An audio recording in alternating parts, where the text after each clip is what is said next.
बांधी जाती है, यानी इज्जत देने के लिए लाल दरी बिछाई जाती है, वो उस पर चल करके आता है। ये दुनियादार की इज्जत है, ये जमींदार की इज्जत है, ये एक डीएम की इज्जत है, ये एक सीएम की इज्जत है, ये एक पीएम की इज्जत है। लेकिन नबी के मदरसे में पढ़ने वाला हाफिज कुरान, दीन का सिपाही, जब घर से निकलता है पढ़ने के लिए, जब जाता है मदरसा में तालीम हासिल करने के लिए, दुनिया के लोग इस्तिकबाल करते हैं, उनका तरीका अलग है। लेकिन मुस्तफा के दीन का सिपाही जब घर से निकला करता है, मेरा रब फरमाता है, फरिश्तों ये मेरे दीन का सिपाही है, इसके इस्तिकबाल के लिए तुम अपने पर बिछा दो। दुनिया वालों के इस्तिकबाल के लिए रेड कारपेट बिछाया जाता है और नबी के गुलाम के लिए फरिश्ते अपने पर बिछाया करते। नारे तकबीर, नारे रिसालत, मसलके आला हजरत, फैजाने आला हजरत, हजरत अल्लामा मुफ्ती बिलाल बिलासपुरी। नारे तकबीर, नारे रिसालत। नबी के गुलाम के लिए रेड कारपेट नहीं बल्कि फरिश्ते अपने पर बिछाया करते हैं। ऐ लोगों, कितना बड़ा मकाम, कितना बड़ा मकाम, इल्म सीखने का, इल्म दीन को हासिल करने का। एक हदीस और समाअत करें, ये भी मुस्लिम शरीफ की हदीस है और साहिब मिशकात ने भी इसको जिक्र फरमाया है। वअन कसीर इब्न कैस क़ाल कुन्तु जालिसन मा बिद्दरदा फी मस्जिद दिमश्क फजाअहु रजुलन फ़क़ाल या बद्दरदा इन्नी जीतुका मिन मदीनतिर रसूल लिहदीसिन बलगनी अन्नका तुहद्दिसु रसूलिल्लाह मा जीतु लिहाजा क़ाल समीतु रसूलल्लाहि सल्लल्लाहु अलैहि वसल्लम यक़ूल मन सलका तरीक़ा यतलुबु फीहि इल्मा सलकल्लाहु बिही तरीक़म मिन तुरुक़िल जन्नह व इन्नल मलाइकता लतदउ अजनिहता रिदन लितालिबिल इल्म। ऐ लोगों, जरा हदीस के सामे के लिए, इल्म दीन सीखने वाले के लिए कितना बड़ा मकाम है, कितनी ऊंची शान मेरे मौला ने उसकी बयान फरमाई है। हजरत कसीर इब्न कैस रिवायत करते हैं, क़ाल कुन्तु जालिसन मा बिद्दरदा फी मस्जिद दिमश्क, बयान करते हैं कि मैं हजरत अबू दरदा के साथ मस्जिद दमिश्क में बैठा हुआ था कि अचानक एक आने वाला आया और जब वो आया है महफिल में हाजिर हुआ है, हजरत अबू दरदा से कहता है मैं तुम्हारे पास आस पास से नहीं आया, इन्नी जीतुका मिन मदीनतिर रसूल, मैं तुम्हारे पास आका के शहर मदीने से आया हूँ। कहाँ मदीना है, कहाँ दमिश्क है, कितना फासला है, कितनी दूरी है। लेकिन ऐ लोगों, वो हदीस सुनने के लिए बहुत दूर का सफर तय करके आया। कहा मैं तुम्हारे पास आका के शहर मदीने से आया हूँ और किसी दुनिया के काम की वजह से नहीं आया, बल्कि मुझे पता चला है तुम आका की हदीस बयान करते हो, आका की हदीस सुनने के लिए आया हो। अब सुनो सुनो, दिल की तख्ती पर लिखो, मदीने का वो आशिक है, मेरे मुस्तफा का गुलाम है। कहाँ गया है? मस्जिद दिमश्क गया है इल्म दीन सीखने के लिए। इतनी बड़ी बात है लोगों, जब सुनी है तो वो हक्का बक्का रह गए, रज़दारे गए कि इतनी दूर से आया है। तो अब मुस्तफा की हदीस सुना दी। कहा वो हदीस जो मैं लोगों को पढ़ करके सुनाता हूँ, जरा तुम भी गौर से समाअत करो, सुनो सुनो, दिल की तख्ती पर तुम भी लिखो। कहते हैं क़ाला समीतु रसूलल्लाहि सल्लल्लाहु अलैहि वसल्लम यक़ूल मन सलका तरीक़ा यतलुबु फीहि इल्मा, जो ऐसा रास्ता चलता है जिस रास्ते में वो दीन का इल्म हासिल करता है, रब तबारक व तआला उसको जन्नत के रास्तों में से रास्ता चलाएगा। बेशक बेशक। व इन्नल मलाइकता लतदउ अजनिहता रिदन लितालिबिल इल्म, और फरिश्ते अपने पर बिछा दिया करते हैं उसके इस्तिकबाल के लिए। व इन्नल मलाइकता लतदउ अजनिहता रिदन लितालिबिल इल्म, और इतना ही नहीं, व इन्नल आलिमा यस्तगफिरु लहू मन फिस समावाति व मन फिल अर्द, और एक आलिम रब्बानी की शान ये होती है कि जमीन में आसमान में जितनी भी मखलूक है वो सारी की सारी मखलूक एक आलिम रब्बानी के लिए दुआ करती है। बेशक बेशक ये मकाम और ये शान है इल्म दीन हासिल करने वाले का, कुरान पढ़ने वाले का। अब सुनो प्यारे भाइयों, यही कुरान के जिस कुरान को आज कारी दानिश साहब ने पढ़ाया और उस बच्चे ने अपने सीने में महफूज किया, आपको मालूम है ये कुरान आज से 1400 साल पहले मक्का की जमीन में नाजिल हुआ था। लेकिन जब ये कुरान मक्का की जमीन में नाजिल हो रहा था, सबसे पहली वही जब मेरे आका के सीने पर नाजिल हुई है, आका करीम सल्लल्लाहु अलैहि वसल्लम पहाड़ पर है, पहली वही नाजिल हो गई है। अब कुरान लेकर के मेरे आका मक्का के पहाड़ों से उतर करके नीचे आए हैं, मक्का वालों को कुरान सुना दिया। लेकिन जब मक्का वालों को मेरे आका ने पढ़ करके कुरान सुनाया, मक्का वाले सुन करके दंग रह गए, हैरत ज़दा रह गए कि हम भी अरबी नस्ल हैं, हम भी बड़े फसीह हैं, बड़े बलीग हैं, लेकिन जैसा कलाम मोहम्मद ने ला करके सुनाया है, इस कलाम का कोई जवाब नहीं है। ये कुरान तो सीधे सीधे दिलों पर अटैक करता है, सीधे सीधे दिलों की दुनिया को ज़ेरो ज़बर कर देता है। कहा कुरान को रोको, कुरान को रोको, लेकिन कुरान की तालीमात को रोका कैसे जाए, कुरान की आवाज पर पाबंदी कैसे लगाई जाए, कुरान के पैगाम को आगे बढ़ने से कैसे रोका जाए। मेरे आका ने मक्का में आकर के जब कुरान सुनाना शुरू किया है, जो भी कुरान को सुनता है, कुरान के अल्फाज उसके सीने में उतर जाते और हमेशा हमेशा के लिए वो मुस्तफा का गुलाम बन जाता है। कहा रोको, कुरान को रोको, कुरान पर पाबंदी लगाओ, कुरान की तिलावत पर पाबंदी लगाओ। अब कुरान की तिलावत पर पाबंदी लगाई जाने लगी। कहा जो भी कुरान पढ़ता हुआ मिले उसको मारो, कोड़ों की बरसात कर दो, जीना दुश्वार कर दो, जीना मुहाल कर दो, कंकर मारो, पत्थर मारो, लेकिन कुरान पढ़ने दो, कुरान पढ़ने ना दो। जो भी कुरान पढ़ता है कुरान पढ़ने से रोको, जो भी कुरान की आवाज को आगे बढ़ाने की कोशिश करता है फांसी के फंदे पर लटका दो उसको, लेकिन कुरान को मक्का की गली से आगे बढ़ने ना दो। ऐ लोगों, आप हैरत में पड़ जाएंगे। वही कुरान के जिस कुरान को मिटाने की बात की जा रही थी, वही कुरान जिस कुरान के ताल्लुक से यह ऐलान किया जा रहा था, इस कुरान को मक्का से आगे बढ़ने नहीं दिया जाएगा।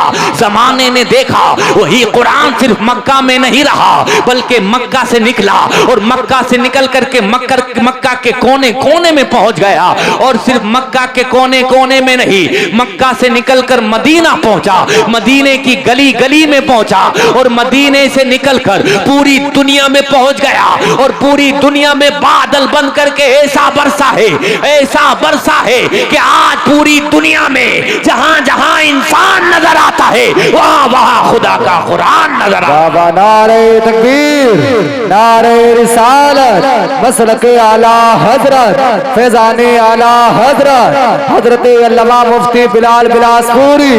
नारे तकबीर, नारे रिसालत। नूरे खुदा है कुफ्र की हरकत पे खंदजन, नूरे खुदा है कुफ्र की हरकत पे खंदजन, भूखों से ये चराग बुझाया न जाएगा, भूखों से ये चराग बुझाया न जाएगा। ऐ लोगों, वही कुरान जिस कुरान को मक्का में दबाने की बात की जा रही थी, वही कुरान दरियाल की सरजमीन पर पहुंच गया। बेशक, वाह वाह वाह वाह।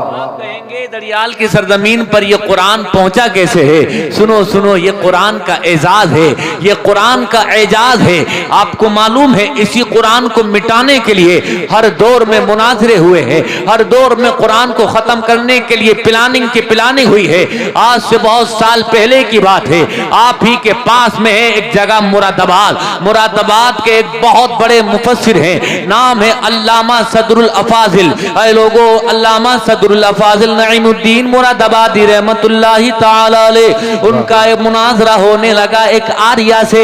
आर्या आ गया मुकाबले में, मुकाबला करने के लिए आ गया। तेरा दीन सच्चा है या मेरा दीन सच्चा है, तेरा मजहब अच्छा है या मेरा मजहब अच्छा है। आर्या से मुकाबला हो रहा है किसका? अल्लामा नईमुद्दीन मुरादाबादी रहमतुल्लाहि ताला अलैह का। आपस में बहसो मुबाहिसा शुरू होता, उससे पहले ही अल्लामा नईमुद्दीन ने इरशाद फरमाया, अल्लामा नईमुद्दीन फरमाते हैं जरा बताओ अगर मुनाजरा हार गए तो होगा क्या? कहा जो भी मुनाजरा हारेगा वो एक दूसरे के मजहब को कबूल कर लेगा। बहुत बड़ी बात, बहुत बड़ी बात। मुनाजरा शुरू होने लगा है, उससे पहले ही आर्या ने कह दिया, अल्लामा नईमुद्दीन मुरादाबादी से कहा, ए अल्लामा तुम जानते हो कि नहीं जानते वो कुरान जिस कुरान के मुनाजरे के लिए तुम आए हो वही कुरान जिस कुरान की सदाकत की, जिस कुरान की हक्कानियत की तुम बात करते हो, ये कुरान मैंने याद किया और ऐसे याद किया कि ये कुरान के 16 पारे मुझे हिफ्ज हो गए, यानी तुम्हारे कुरान के 16 पारे मुझे याद है। क्या तुम्हें भी मेरी किताब का कोई वर्क याद है? क्या तुम्हें भी मेरी किताब का कोई शिलोक याद है? क्या तुम्हें भी मेरी किताब का कोई पन्ना, कोई पेज याद है? सुनो सुनो, अल्लामा नईमुद्दीन मुरादाबादी ने जो जवाब इरशाद फरमाया, क्या तू अब भी नहीं समझ पाया?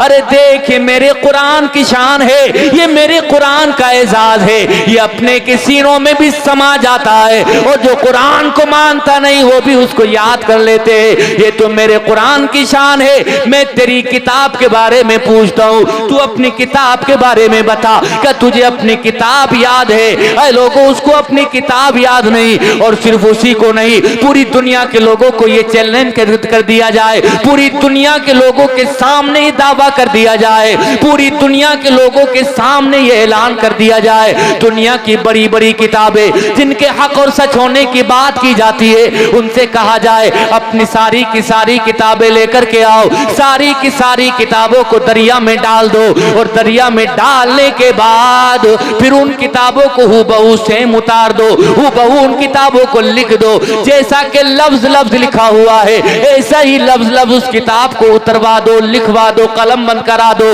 मैं दावे और गारंटी के साथ कहता हूँ दुनिया की कोई किताब उसको हूबहू नहीं उतारा जा सकता, लेकिन खुदा का कुरान है उसको हूबहू उतारा जा सकता है। कुरान की एक एक आयत को, कुरान के एक एक लफ्ज को, कुरान के एक एक ज़ेरो ज़बर को हूबहू उतारा जा सकता है। आप कहेंगे कैसे? मैं कहूंगा अगर कुरान को माज़अल्लाह इस शर्त पर दरिया में डाल दिया जाए, कुरान दरिया में चला जाएगा, लेकिन बहुत सारे हाफिज़े कुरान जो इस जमीन के ऊपर पाए जा रहे हैं सारे के सारे जमा होंगे, एक ही नशिश में बैठ करके पूरा कुरान लिखवा देंगे।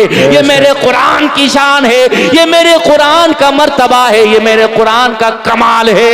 वाह वाह वाह, बेशक सुभान अल्लाह। ये मेरे कुरान का कमाल, ये मेरे कुरान की शान है। लोगों सुनो सुनो, एक बात मैं अब और इसके आगे अर्ज करना चाहता हूँ। यही कुरान जो दरियाल की सरजमीन पर पहुंच गया, लेकिन ये कुरान पहुंचा कैसे है? लोगों किताबें तो और भी बहुत सारी हैं, ये प्रेस वालों से मालूम कर लें, प्रिंटिंग प्रेस वालों से दरियाफ्त कर लें कि पूरी दुनिया में सबसे ज्यादा हदिया होने वाली, पूरी दुनिया में सबसे ज्यादा छपने वाली किताब कौन सी है? प्रिंटिंग प्रेस वाले जवाब देंगे पूरी दुनिया में सबसे ज्यादा प्रिंट होने वाली और सबसे ज्यादा हदिया होने वाली किताब अगर कोई है तो वो खुदा का कुरान है। वाह वाह वाह वाह, बेशक। कहेंगे, आप कहेंगे ये कुरान पूरी दुनिया में सबसे ज्यादा हदिया क्यों होता है? अरे लोगों, इसका जवाब ये तकरीबन 209 ममालिक 203 कंट्रीज पाई जाती है जमीन के ऊपर,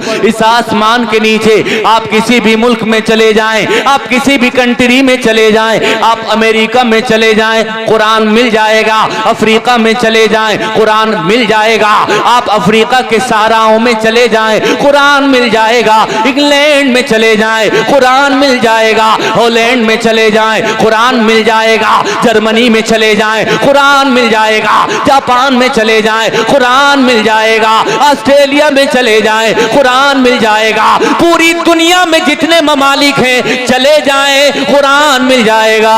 ऐ लोगों, इस बात से एक बात समझ में आती है, कुरान दुनिया की हर जमीन में, दुनिया के हर कोने में, दुनिया के हर गोशे में मिल जाएगा। इसकी वजह यह है कि हर कौम की, हर मुल्क की, हर इलाके की जरूरत का नाम कुरान है, इसलिए मेरा कुरान हर इलाके में नजर आ रहा है, हर खित्ते में नजर आ रहा, हर हिस्से में नजर आ रहा है। ये शान है तो मेरे तुम्हारे कुरान की शान है। वाह वाह वाह वाह, बेशक। लेकिन जहन में एक सवाल और भी आएगा कि यार ये कुरान दुनिया में फैल कैसे गया? बेशक फैलता तो वो है, जाता तो दुनिया में वो है कि जिसके हाथ हों, जिसके पैर हों। कुरान के तो ना हाथ हैं, कुरान के तो ना पैर हैं, तो ये कुरान पूरी दुनिया में कैसे फैल गया? ये इंटरनेट का जमाना, ये तो 50-100 साल पुराना जमाना है।